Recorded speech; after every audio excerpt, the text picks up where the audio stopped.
more than 10 years ago, I asked a friend of mine who she would recommend for getting the like most accurate or like most insightful news about publishing, and she was just like Jane Friedman, and I was like, just Jane Friedman the person? And she was like, yeah, that's where I would go to for publishing news. And I was like, all right, well then, and you know, and from that day forward, I like diligently paid attention, and I must concur. So great work, Jane. Hi, I'm Joe Beal, the founder and CEO of Microcosm Publishing. I'm also the author of A People's Guide to Publishing, which distills what I've learned from selling millions of books over the past 28 years. I'm Ellie Blue, the Vice President of Microcosm. We started this podcast to share what we've learned with newer publishers, so you can learn from our mistakes. Or maybe you just want to learn about the publishing industry.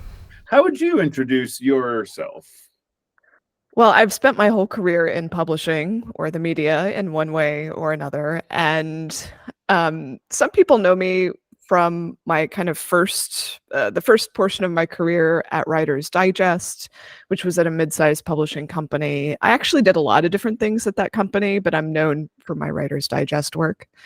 And since 2014, I've been a full-time freelancer. And so I specialize in the publishing industry and helping people understand something that can be very opaque, frustrating, elitist. There are so many adjectives I could use. And so many of them unflattering, I'm hearing. Yeah. I'm even though it's an industry I've obviously chosen to remain in, I do consider myself more of a critic, I suppose. Great. I mean, we maybe can relate entirely too much. We're ready to critique. So we're going to handle a reader question, and it is in fact one of your readers, but it is also a question that has been posed to me. So here we are, our worlds uniting. When I actually did the release event for the People's Guide to Publishing book, one of the audience questions was, so like, how do you make all the money from audiobooks? Because I'm told that's where you make all the money. And I kind of be like, well, that's not really accurate. Yeah, what are we missing here? I mean, I did sell the audio rights to the People's Guide to Publishing, and it was read by a Shakespearean actor. But I think that puts me in like the lucky few, Yeah. So can you sort of demystify this? Like how, and I heard a great interview with you this week about Spotify and audiobooks. That was fantastic. Great work. So like, can you like sort of unpack this picture for us?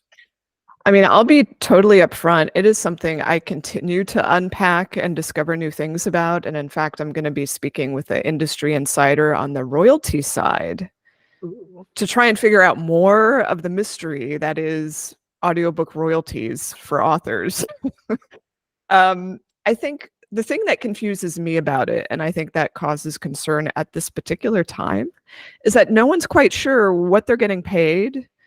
And I'm not even sure the publishers themselves always know what they're getting paid. And obviously that's an issue if they don't know.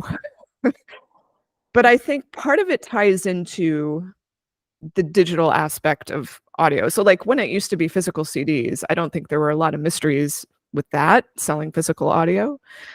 But when you get into the digital markets, it's especially on the subscription models, which is how a lot of it works. There isn't really a list price you can go look at as you can with like a paper book. It depends on what the agreement is with that particular distributor or that particular retailer. And so you have a sales price or a retail price that is always in flux that probably isn't known to the author. And then you have the retailer or the subscription model that it has its own calculation. And so this makes it obviously challenging to tell an author, okay, this is exactly what you're going to earn off this audiobook, because it's going to depend on the retailer. It's going to depend on who consumed it at what time. And then you add Spotify into this, which heightens anxiety because most people know Spotify as the company that pays pennies to musicians. So everyone's expecting, am I going to get pennies as well? from my digital audiobook. So that's the high level. I can certainly get more into the weeds.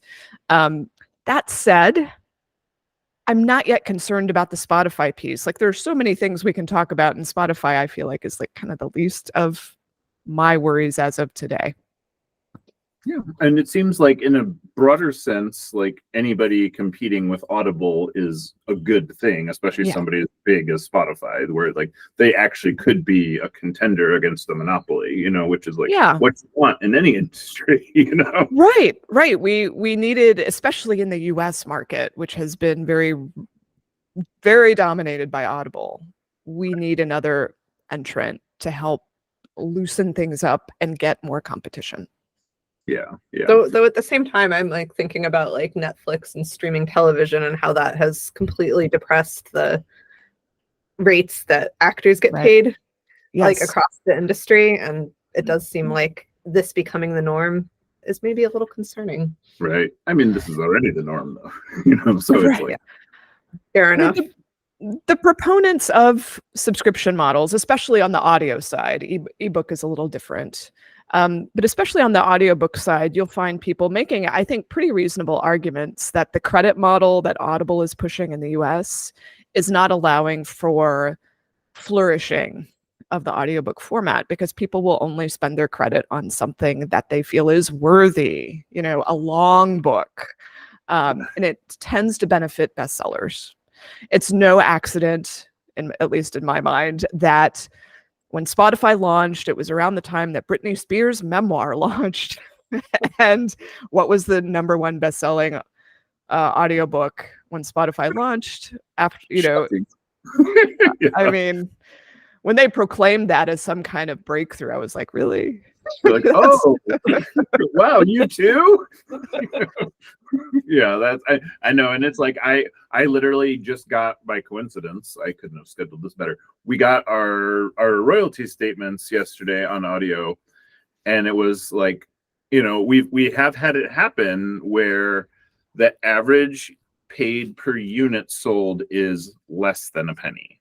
Yeah. And, you know, in those cases, it's like the number, the units are, it's a very large number. It's sometimes 5 figures, 6 figures. But then you're looking at it and you're like, oh, we made 0.56 pennies per unit. And then, but yesterday was a bit better. One of them averaged at 6 cents a unit. One of them averaged at 52 cents a unit. One of them averaged at like 3.6 cents per unit. So, you know, and it's funny because whenever I talk to new publishers, their take on it is like, wow, you know, I bet a lot of people don't read books, so I bet audio is the way to go. And then they're sinking a lot of money into this, and then they come back and they're like, hey, I sold like 12 audiobooks last month, but it cost me $3,600 in fees. What gives? Right. So like, what kind of advice would you give to a publisher in a position like that? Or, you know, maybe like pre-production costs? Yeah, I think this is why synthetic voices are becoming a favored option among both self-published authors and smaller publishers. I'm also seeing like what I would consider like smaller player distributors who want to help publishers like Microcosm, perhaps. I'm thinking here of like Scribd. Well, it's now Everand, but they had, you know, they launched this audiobook program for independent publishers to try and get more books into audio because of these significant costs. Yeah. So that I think what's frustrating for me, and maybe you can help enlighten me as to what's happening on the small publisher end, it's pretty obvious that the bigger publishers, I'm thinking, you know, of Penguin Random House, Macmillan, that they're getting a pretty decent payout from their audiobooks that I would consider equivalent to like a sale, whatever we can call a sale, even in these subscription models like Scribd or Everand. But when it comes to the smaller publishers, you're getting a deal that's more about a pooling model where it's pennies from whatever subscription money they took in rather than a guaranteed payout. So is that what you're dealing with essentially? In some cases, and honestly, so here's a hilarious tale for you, and this is real. So, you know, we have an agency, and we were selling those audio rights directly ourselves. And usually the only money we would get from 95% of cases was the advance. Mhm. And then we had recorded 2 audiobooks ourselves before we learned better. And we were like, okay, well, that's like, there's no point in doing that. Yeah.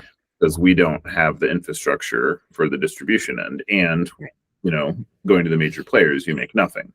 So our agency, they got us this like ironclad deal, high advance, 12 titles a year, first option, first right of refusal, meaning like that distributor can take the ones they want before anybody else can even look at them. Mhm. But then the problem was that they had negotiated an advance so high that we were selling fewer and fewer audio titles because nobody could recoup at that level of advance Okay. on Yeah. most books. So it's like we're right back to a book comes out, and then often 2 to 5 years later, the audiobook is coming out because, like, who knows why? We'll sign a contract in 2019 and the other party will sign it this year Mhm. as if Mhm. 5 years had not passed, and Right. that's more what we're dealing with. And then, honestly, it doesn't seem to compete with the print, but in most cases, we're just happy to get that like advance, and Yeah. then give the author a nice check, and then we're moving on. Right. I mean, that's been my experience as an author, where my publisher, a university press, got this advance, and I haven't seen a penny beyond that advance, which doesn't, I mean, it doesn't bother me. That's what I expected. And then I see a lot of self-published authors who sell tons of ebooks, especially through Amazon, and they don't want to spend the money on the audiobook. And so they'll try and get like a Dreamscape or a Podium or, Blackstone, like one of these places, to pay them the advance. And they're very happy with that because they have a very hard time, as I imagine you do, marketing audiobook formats, especially when it comes out years after the fact. Yeah. And that's the great part, is like we don't have to do anything, and since we are sort of like, we treat we need a good metaphor for the way we regard Amazon. We tell the author to ignore them until their mom asks why their book is like sold for over cover price on there. And then Or has the wrong title, or some third party will come in and sell it to their mom, and everybody's kind of okay. Better off than they would have been if we had, catered to Amazon. Mhm. But because of that, like, that inhibits our ability to sell audiobooks, because just about any audio distributor other than Scribd, points for Scribd, is so reliant on piggybacking on that Amazon marketing, because that's where they think it's going Right. to sell. And they're very hesitant to launch their own platforms. And when they do, most of them fail. But yeah, Scribd came in and was fantastic. And, we probably sell as many books to them as we do to Blackstone, Yeah. And I've never listened to one of the books they produced, but they will come in and they'll say, like, this book from 10 years ago, we want it. And we're like, great. awesome. That's fascinating. They must have some interesting data they're looking at. Yeah. So what would you recommend, though, for publishers trying to get into audio? Or authors, Yeah. For publishers, I find it difficult to advise, but I would say looking at Scribd, Blackstone, Dreamscape, some of these partners, and doing what you can. Unless I do think synthetic voices offer some ability to bring the costs down to a point where maybe you'd want to figure it out on your own. I don't know that we're there quite yet, but definitely I've already seen self-published authors taking advantage of that and having some level of success, mostly in romance, where there's high demand. So I guess for small publishers and authors, it's really the same path forward of looking for those distributors that are I would say they're looking to kind of gobble up everyone that looks like you, and grow that way. I just actually read a piece in Publishers Weekly specifically about Dreamscape seeing the growth of their company coming from indie authors. And they had 40% growth last year, and they benefit from wide distribution. So they're not reliant on Amazon the way, say, like Podium Audio is. And they have a lot of library growth. So that's the other thing, I think, with libraries in the mix, when you're not exclusive to Amazon, that also makes the pie bigger for your income. Right. Okay. Great. That's really, I mean, it's not the most uplifting message for publishers, but like, like I'm glad that you're able to give people like honest, helpful advice, because I was always a little bit stuck in the like, well, I wouldn't pay too much attention to it, was sort of my advice for people.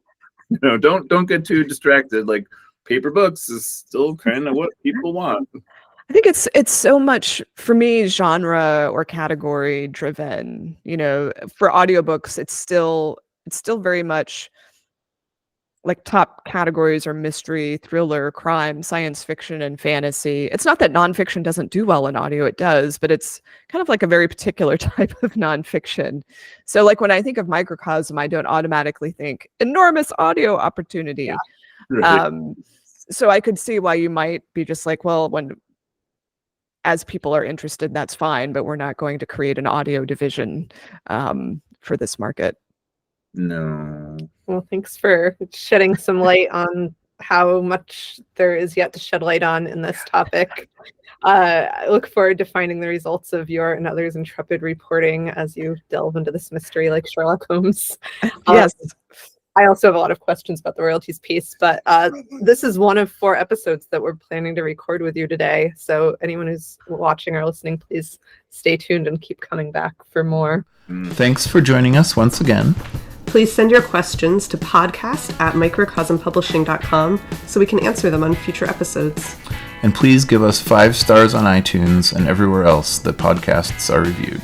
You can find us on the internet at microcosm.pub, on Twitter at Microcosm, on Facebook at Microcosm Publishing, on Instagram at Microcosm_pub, and here in Portland, Oregon on North Williams Avenue.